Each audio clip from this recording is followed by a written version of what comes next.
सुप्रभात छात्र।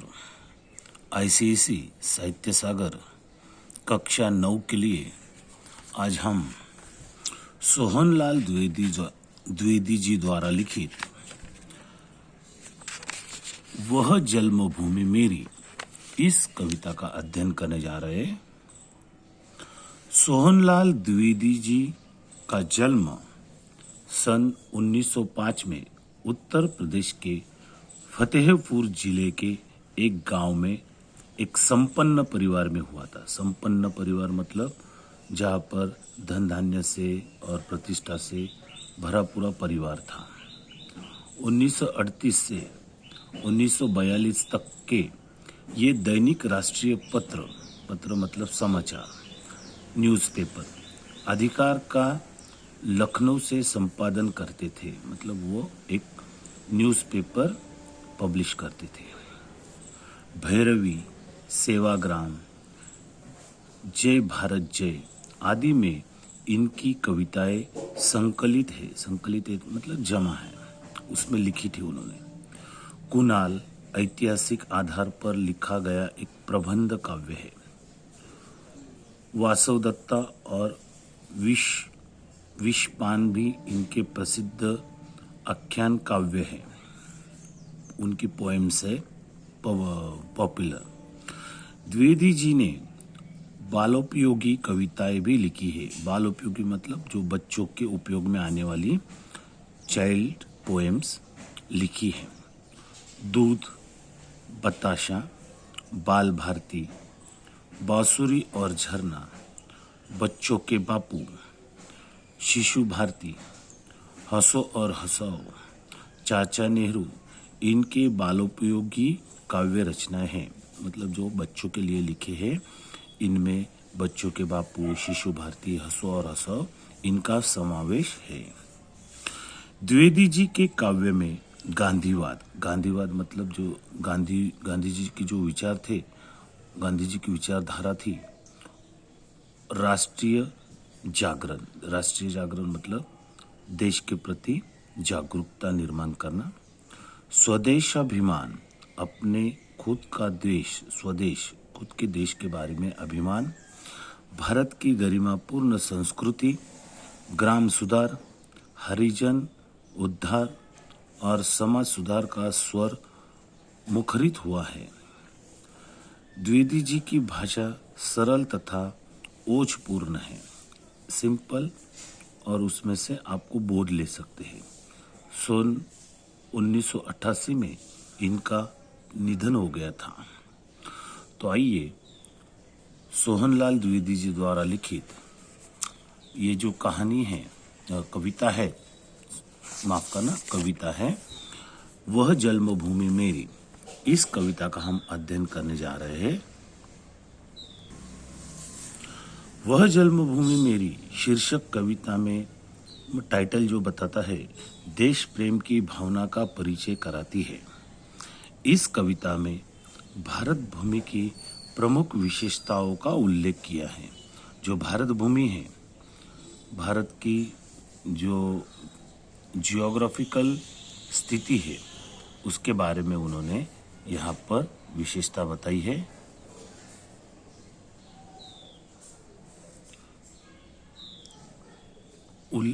विशेषताओं का उल्लेख किया गया है। जैसे भारत के उत्तर में खड़ा हिमालय सागर है। अब भारत का जो उत्तर, ये जो भारत है, मैंने अभी जैसा कच्चा यहाँ पर नक्शा बनाया है। यहाँ पर ये जो उत्तर दिशा है, यहाँ पर उत्तर दिशा है, यहाँ पर दक्षिण दिशा है, यहाँ पर उत्तर है और यहाँ पर पश्चिम है। तो यहाँ पर जो उत्तर दिशा में हिमालय पर्वत खड़ा है, यहाँ पर हिमालय पर्वत खड़ा है उत्तर दिशा में। तो यहाँ पर सोहनलाल द्विवेदी जी ने बताया, भारत के उत्तर में खड़ा हिमालय सागर द्वारा भारत भूमि के चरण प्रक्षालय मतलब चरण धोना। भारत की जो पवित्र नदियाँ हैं, अनेक झरने, शीतल मंद सुगंध पवन, और इस भारत भूमि में राम, सीता, कृष्ण, गौतम ऐसे सरीके अलौकिक पुरुषों की जन्मभूमि आदि कवि मतलब यहाँ पर इन्होंने जन्म लिया था। कवि ने भारत भूमि को अनेक नामों से भी यहाँ पर संबोधित किया है इस कविता में। जैसे वो कहते हैं जन्मभूमि, मातृभूमि, पुण्य भूमि, स्वर्ण भूमि, धर्म भूमि, कर्म भूमि, युद्ध भूमि, बुद्ध भूमि आदि। इस धरती पर गंगा, यमुना, त्रिवेणी नदियाँ प्रवाहित होती है। इसी धरती पर कृष्ण ने अवतीर्ण होकर मतलब जन्म लेकर वंशी की मधुर तान और गीता का संदेश सुनाया। उन्होंने बांसुरी की मधुर जो धुन है वो सुनाई और गीता का सबसे अनमोल संदेश यहाँ पर इस भारत भूमि में सुनाया था। इसी पवित्र भूमि पर गौतम बुद्ध ने समस्त जगत को दया का पाठ पढ़ाया तथा ज्ञान का दीपक दिखाया। यह इस मातृभूमि मेरी इस कविता में सोहनलाल द्विवेदी जी ने लिखा है। आइए वह जन्मभूमि मेरी इस कविता के प्रथम पद का हम अध्ययन करते हैं। कवि सोहनलाल द्विवेदी जी कहते हैं, वह जन्मभूमि मेरी। जन्मभूमि मतलब जिस भूमि में हमने जन्म लिया उसे जन्मभूमि कहते हैं। वह जन्मभूमि मेरी, वह मातृभूमि मेरी। मातृ मतलब माता, मातृभूमि मेरी। ऊंचा खड़ा हिमालय आकाश चूमता है, नीचे चरण तले पड़ नित सिंधु झूमता है। गंगा, यमुना, त्रिवेणी नदियाँ लहर रही है, जगमग छटा निराली पग पग पर छहर रही है।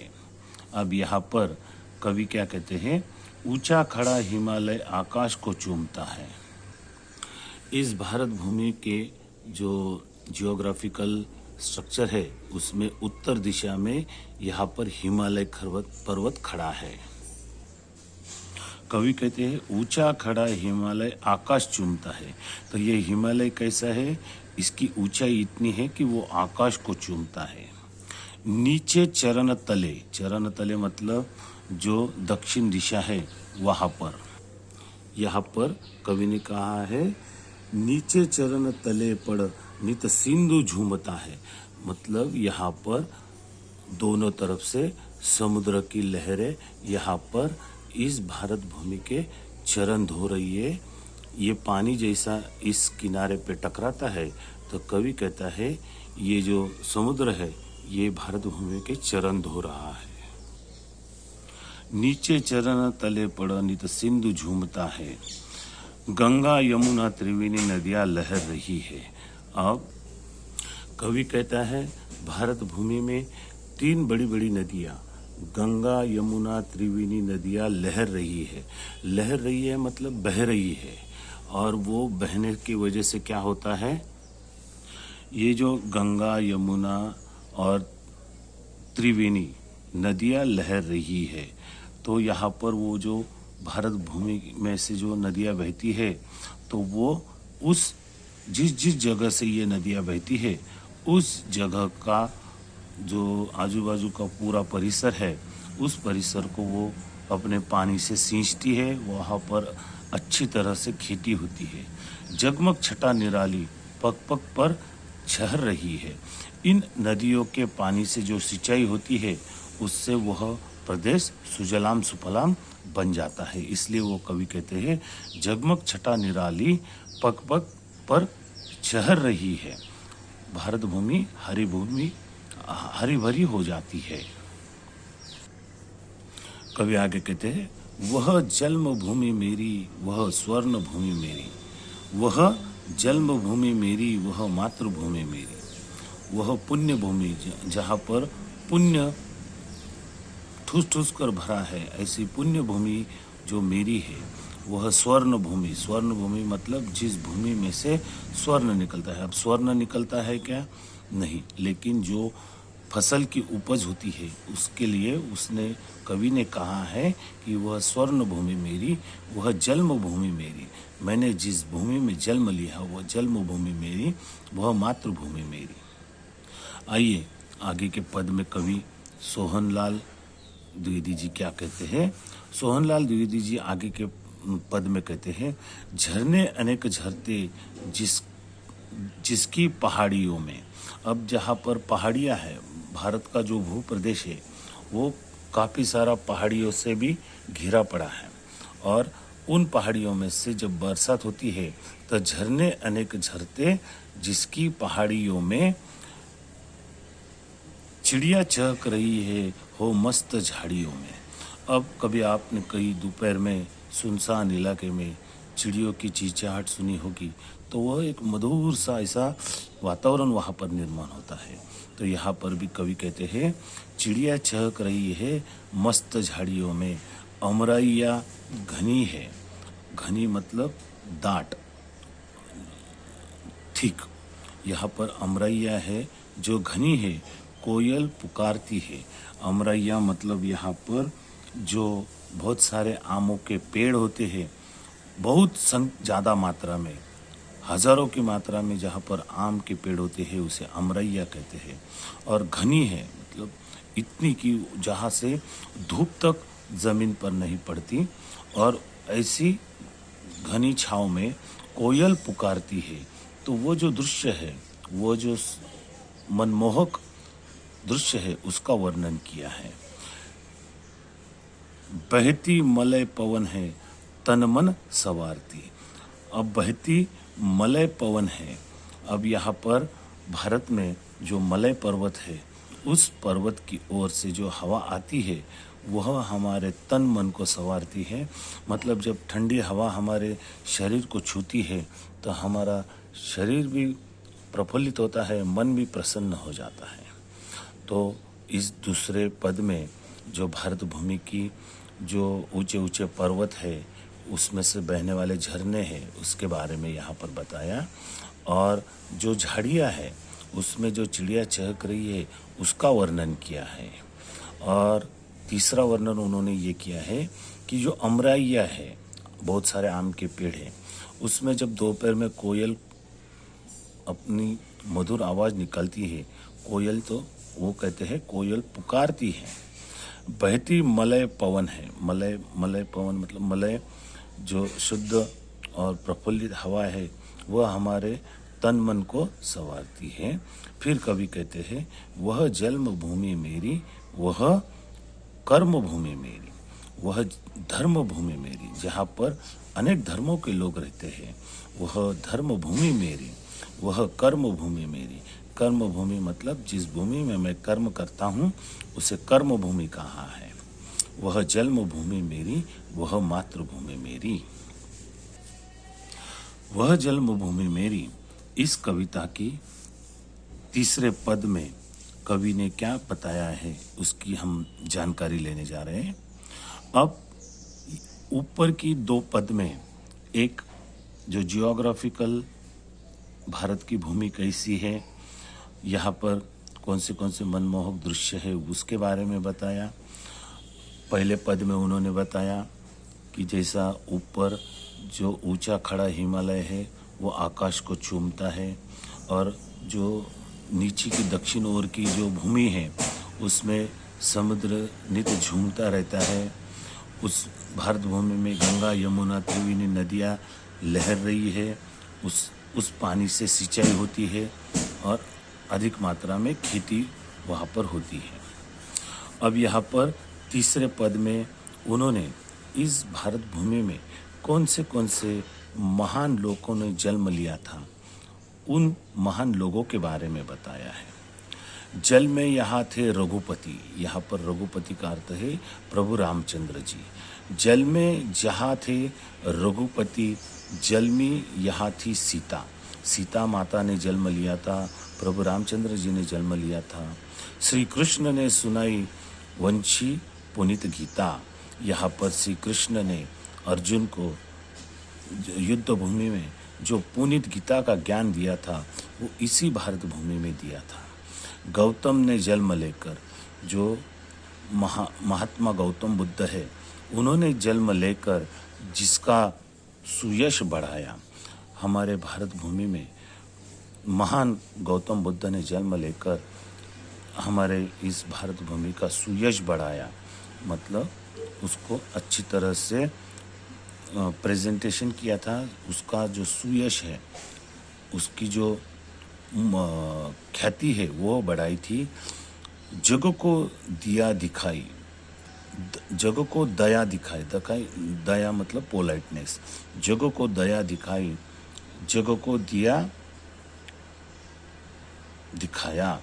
अब यहाँ पर जग को दया दिखाई, दया का संदेश उन्होंने, गौतम बुद्ध ने अपने ज्ञान से लोगों को दया का संदेश दिखाया था। जग को दिया दिखाया, दिया दिखाया का अर्थ है यहाँ पर लोगों को एक अच्छा मार्ग बताया। वह युद्ध भूमि मेरी, वह बुद्ध भूमि मेरी। जिस भारत भूमि में महाभारत जैसे युद्ध हुए, इसलिए उसे युद्ध भूमि भी कहा है। और जिस भारत भूमि में महान गौतम बुद्ध ने जन्म लिया, इसलिए उसे बुद्ध भूमि भी कहा है। वह युद्ध भूमि मेरी, वह बुद्ध भूमि मेरी, वह जन्म भूमि मेरी, वह मातृभूमि मेरी। इस तरह से सोहनलाल द्विवेदी जी ने यहाँ पर वह जन्म भूमि मेरी, इस कविता में भारत का जो महत्व है उसको उजागर किया है। प्रथम पद में उन्होंने हिमालय के बारे में बताया। हिमालय जो है उत्तर दिशा में स्थित इतना ऊंचा है कि ऐसा लगता है वो आकाश चूमता है। और भारत भूमि के नीचे दक्षिण ओर में नीचे चरण तले पड़नित सिंधु झूमता है। भारत के जो दक्षिण छोर है वहाँ पर समुद्र झूमता है। सिंधु मतलब यहाँ पर समुद्र, वो झूमता है। और ऐसा कवि कहते हैं जैसा वो झूमता ही नहीं है, वो हमारे भारत माता के चरण धो रहा है। इस भारत भूमि में गंगा, यमुना, त्रिवेणी नदियाँ लहर रही है। लहराना मतलब बहना। और इन नदियों के पानी से वहाँ पर अच्छी मात्रा में सिंचाई होती है और खेती में उपज भी ज़्यादा होती है। जगमग छटा निराली पग पर छहर रही है, मतलब वो हरा भरा दृश्य मन को प्रफुल्लित करता है। दूसरे पद में कवि कहते हैं झरने अनेक झरते जिसकी पहाड़ियों में। भारत भूमि की जो प्राकृतिक स्थिति है उसमें अनेक पहाड़ हैं, और उन पहाड़ों में से जब बरसात में झरने झरते हैं तो वो मनमोहक दृश्य दिखता है। चिड़िया चहक रही हो मस्त झाड़ियों में। जो भारत की झाड़ियाँ है उसमें जो चिड़िया चहकती है तो वो मधुर संगीत भी मन को प्रफुल्लित करता है। अमराइयाँ घनी है, कोयल को पुकारती है। जब अमराइयों में से कोयल की कई दूर से कुहू कुहू की जो मधुर ध्वनि सुनाई देती है, उससे मन प्रफुल्लित होता है। बहती मलय पवन है, तन मन संवारती है। मलय पर्वत की ओर से जो हवाएं आती है वो हमारे तन मन को संवारती है, प्रफुल्लित करती है। और आखिरी के पद में उन्होंने भारत भूमि में जो महान आत्माओं ने जन्म लिया है, महान लोगों ने जन्म लिया है, उसके बारे में वो बताते हैं। जल में यहाँ थे रघुपति। रघुपति का अर्थ है यहाँ पर इस भूमि में प्रभु रामचंद्र जी ने जन्म लिया था। जल में यहाँ थी सीता। यहाँ पर इस भूमि में सीता माता ने जन्म लिया था। कृष्ण ने सुनाई वंशी पुनीत गीता। कृष्ण ने अर्जुन को महाभारत के युद्ध में जो गीता का सार सुनाया था वो इसी भूमि में सुनाया था। गौतम ने जन्म लेकर, गौतम मतलब महात्मा गौतम बुद्ध ने जन्म लेकर जिसका सुयश बढ़ाया, जिसकी ख्याति बढ़ाई, जग को दया दिखाई। गौतम बुद्ध ने अहिंसा का मार्ग बताया लोगों को, जग को दिया दिखाया, एक रास्ता दिखाया, अहिंसा परमो धर्म।